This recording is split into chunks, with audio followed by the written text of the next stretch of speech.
예, 여러분 반갑습니다. 현대 윤리 문제에 대한 접근. 지난 시간에 이어서 이번 시간에는 서양 윤리를 중심으로 살펴보도록 하겠습니다. 서양 윤리에서는 의무론과 그리고 공리주의, 그리고 덕윤리, 도덕과학을 중심으로 안내를 해드리도록 하겠습니다. 예, 서양 윤리 파트는 앞서 살펴보았던 동양 윤리와 비교했을 때는요, 조금 문제가 깔끔하다는 느낌이 여러분들 확인할 수 있을 겁니다. 일단 기본적인 마인드는요, 각 사상의 어떤 핵심 개념과 내용은 반드시 숙지하셔야 되고, 그리고 구분이 가능해야 되겠습니다. 그런 관점에서 각각의 내용들을, 주요한 내용들을 중심으로 살펴보도록 하겠습니다. 자, 의무론으로 제시되고 있는 내용입니다. 자, 의무론에서는요, 지금 여기 보시는 이 의무론에서는요, 자연법하고 그리고 칸트 이 두 가지 사례가 제시되고 있다는 점 기억하셔야 되고요. 이제 이 어떤 내용이 자연법인지 또 어떤 내용이 칸트에 해당하는지 요거 여러분들이 구분하시면 될 것 같습니다. 자, 자연법 뭐였죠? 그렇죠. 모든 인간에게 자연적으로 주어져 있는 보편적인 법이라는 겁니다. 그래서 이러한 자연법이라는 것은 영구불변의 어떤 보편 타당성을 지닌다는 거죠. 그래서 대표적으로 어떤 내용이 있었죠? 지금 보시는 바와 같이 자기 보존하는 거, 종족 보존하는 거, 그리고 신과 자연에 대한 진리를 파악해야 된다는 거, 이런 것을 중심으로 해서 자연법을 구성된다라고 얘기를 했습니다. 그래서 우리 친구들이 관심 가져야 되는 것은 일단 자연법이 우리에게 시사하는 것이 무엇이냐. 예, 조금 전에 살펴보았던 것처럼 어떤 자연적인 생명권 그리고 신체의 어떤 완전성을 해치는 행위에 있어가지고 어떤 반대하는 이론적 근거로서 충분히 활용이 가능하다는 점 여러분들이 기억하시면 될 것 같습니다.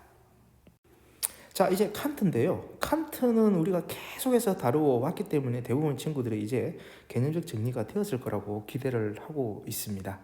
자, 도덕성을 판단할 때 칸트는 행위의 결과보다는 뭘 중시한다고 했죠?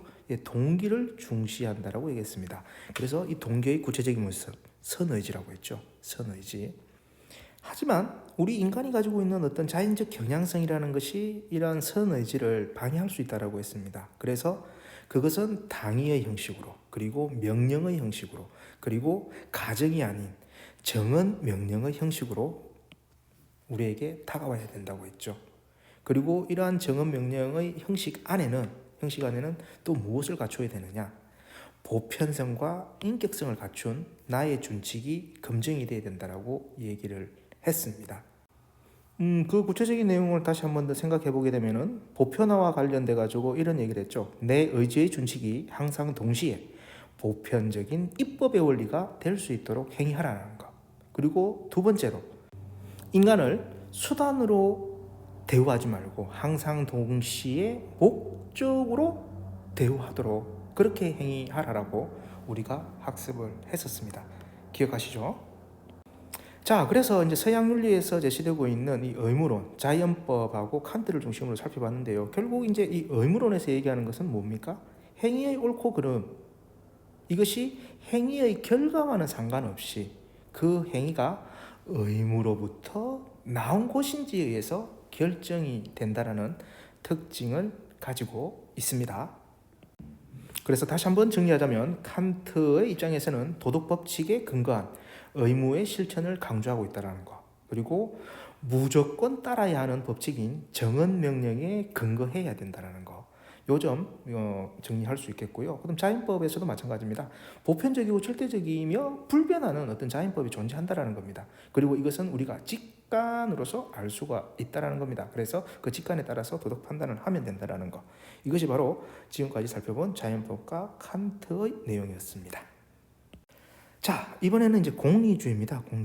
공리주의는 뭐 기본적으로 벤담과 밀에서 시작이 되겠죠. 자, 공리주의 뭐였습니까? 앞서 의무론과 달리 행위의 옳고 그름은 행위의 결과가 얼마나 많은 행복을 산출했는지에 따라서 결정이 된다라고 얘기했습니다. 그래서 양적 공리주의와 질적 공리주의로 나뉜다고 했죠. 모든 쾌락은 질적으로 동일하며 양적인 차이만 있다라고 얘기한 벤담. 그러나 쾌락의 양뿐만 아니라 질적 차이도 고려해야 된다라는 밀도 이렇게 존재했다는 겁니다. 그래서 양적 공리주의, 질적 공리주의, 우리 학습했던 거 기억나시죠? 더 나아가서 우리는 어떤 걸 학습했죠? 그렇죠. 행위 공리주의와 규칙 공리주의라는 걸 배웠습니다. 기존에 어떤 행위에 집중했다고 한다면 이후에는 이제 규칙 공리주의라는 것이 나온다라는 겁니다. 자, 행위 공리주의에서의 어떤 도덕 표준은 뭐였죠? 예, 최대 다수의 최대 행복을 가져다주는 유용한 행위를 하여라. 이것이 행위 공리주의의 입장이라고 한다면, 규칙 공리주의는 최대 다수의 최대 행복을 가져다주는 규칙에 따른 유용한 행위를 하여라는 겁니다. 그 근거가 행위냐 혹은 규칙이냐 이렇게 구분이 된다는 겁니다. 조금 더 설명하자면 행위 공리주의에서는 한 행위의 결과가 다른 행위의 결과보다 더 좋으면 그게 도덕적이에요. 그런데 이제 규칙 공리주의는 도덕 규칙을 따른 행위의 결과가 다른 행위의 결과보다 더 좋으면 그게 도덕적이라는 겁니다. 그래서 차이가 있다라는 점 여러분들이 기억을 하시면 되겠습니다. 이러한 공리주의는요, 어떤 사익과 공익의 어떤 조화에 대한 하나의 해법을 제시했다라는 어떤 평가를 받고 있고, 또 급변하는 오늘날의 세상에서 탄력적으로 대응하기 가장 좋은 대안이다라고 이렇게 평가를 받고 있는 게 사실입니다. 자, 다시 한 번 더 공리주의 정리하겠습니다. 공리주의는 도덕적 행동을 평가할 때 많은 쾌락과 행복을 산출하는 그 결과에 주목한다라고 얘기를 했습니다. 그리고 벤담과 밀, 양적 공리주의, 질적 공리주의 이런 얘기 했었고요. 그 다음에 윤리적 의사결정의 기준이 행위의 결과인지 그리고 규칙의 결과인지에 따라서 행위 공리주의와 규칙 공리주의로 나뉜다라고 말씀을 드렸습니다. 자, 이제 덕윤리로 넘어가겠습니다. 덕윤리. 자, 앞서 우리가 살펴봤던 칸트나 그리고 공리주의, 요거는 구체적으로 어디에 집중하고 있냐면요, 도덕적 행위가 무엇인가에 대해서 집중을 하고 있었습니다. 그런데 그 행위를 하는 사람은 누구죠? 바로 행위자입니다. 행위자. 즉 기존의 어떤 칸트나 공리주의는 행위자의 관심을 주목한 것이 아니라 어디에 주목을 하고 있었다? 행위에 주목하고 있다는 거죠. 그래서 덕윤리에서는 이제 우리는 어디에 주목해야 된다? 바로 행위자에 주목하자라는 겁니다. 그래서 이 행위자가 어떻게 된다? 내면적으로 훌륭한 유덕한 덕을 이렇게 키워야 된다는 거죠. 덕은 어떻게 키워진다고 했죠? 예, 지금 보시는 바와 같이 습관화를 통해서 키워야 된다는 입장입니다.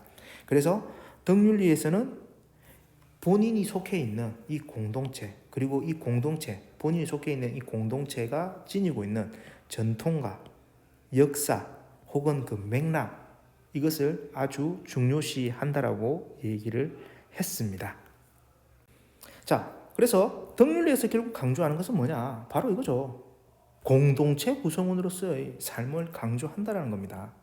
기존의 어떤 공리주의나 칸트가 얘기하고 있는 것들이 행위에 대해서만 허구적으로 어떻게 표현이 될 수도 있겠죠. 이야기했지만 이제는 구체적인 그 사회, 그 국가, 그 집단에서 요구하는 훌륭한 성품을 가진 그런 구성원으로서의 삶이 필요하다라는 것이 덕윤리의 관점이 되겠습니다. 그리고 이제 추가적으로 얘기되고 있는 게 도덕과학적 접근이었죠. 신경윤리학하고 진화윤리학이 제시가 됐었는데요. 신경윤리학이라는 것은 어떤 전통적 견해에 따라서 우리가 이성을 이렇게 중요하게 여겼다라는 겁니다. 근데 여기에 대한 어떤 재검토가 필요하다는 거죠. 즉 이성과 정서의 역할, 혹은 자유의지, 혹은 공감 능력, 이런 것들이 어떻게 보면은 도덕적 판단과 행위에 있어서 중차대한 역할을 한다는 겁니다. 그것을 신경윤리학적인 관점에서 입증해 보이려고 하는 것이 도덕과학적 접근의 한 얘기고요. 또 하나는 우리 인간의 이타적인 행동, 도덕적인 행동, 그리고 뭐 성품과 관련된 이런 것들이 자연 선택을 통한 진화의 결과라고 본다는 것이 진화 윤리학이라는 겁니다. 그래서 인간의 이타적 행위를 추상적인 어떤 도덕 원리가 아니라 생물학적인 적응의 산물로 바라보게 되는 거죠. 그래서 요거는 여러분들이 이러한 것이 있구나 정도로 정리를 하셔도 크게 문제가 없을 듯 싶습니다. 자, 지금까지 우리가 주요 사상에 대한 이론들을 일단 정리를 좀 해봤는데요. 그 내용들 바탕으로 해서 이제 문제 어떻게 나오는지를 찾아보겠습니다. 자, 문제는 일단 기본적으로 그 사상을 구분할 수 있어야 됩니다. 그래서 각 사상의 특징을 근거로 구분해야 된다는 거죠. 그렇기 때문에 여러분들이 많은 문제를 풀어보면서 제시되어 있는 보기 내용에 조금 관심을 가지고 찬찬히 읽어보기를 권해드립니다. 그러면서 공리주의의 어떤 특징, 덕윤리의 특징, 칸트의 특징, 자연법의 특징을 여러분들이 자연스럽게 습득하기를 바랍니다. 일단 그게 되어야지 2차적으로 무엇을 할 수 있어도 할 수 있다는 겁니다. 자, 그게 되었다라고 한다면 이제 문제 유형 중에 이런 문제가 나옵니다. 어떤 거죠? 실제 딜레마 상황이 나온다는 거죠. 그래서 덕윤리의 관점에서 이 딜레마 상황을 어떻게 대처하는 것이 적절한가 고르는 거. 근데 덕윤리와 관련해서 바로 제시되느냐 아니라는 거죠. 역시 보기가 나온다는 겁니다. 그 보기의 내용이 덕윤리인지 칸트인지 공리주의인지 이게 구분이 돼야 된다는 겁니다. 그래서 제가 얘기를 하는 겁니다. 문제에 제시된 보기 내용을 잘 익혀두면서 그 특징을 반드시 습득하셔야 됩니다. 자, 선지로 나와 있는 내용들은 조금 보게 되면요. 앞서 말씀드렸던 것처럼 동양윤리보다는요 깔끔한 특징이 있습니다. 동양윤리보다는 깔끔합니다. 그래서 사상을 정확하게 알고 계시면요 거기서 헷갈리지는 않을 겁니다. 그럼에도 불구하고 제가 한 번 더 염려스러워서 말씀드리는 것은 그 사상에서 얘기하고 있는 주요 개념은 반드시 캐치를 하고 계시기 바랍니다.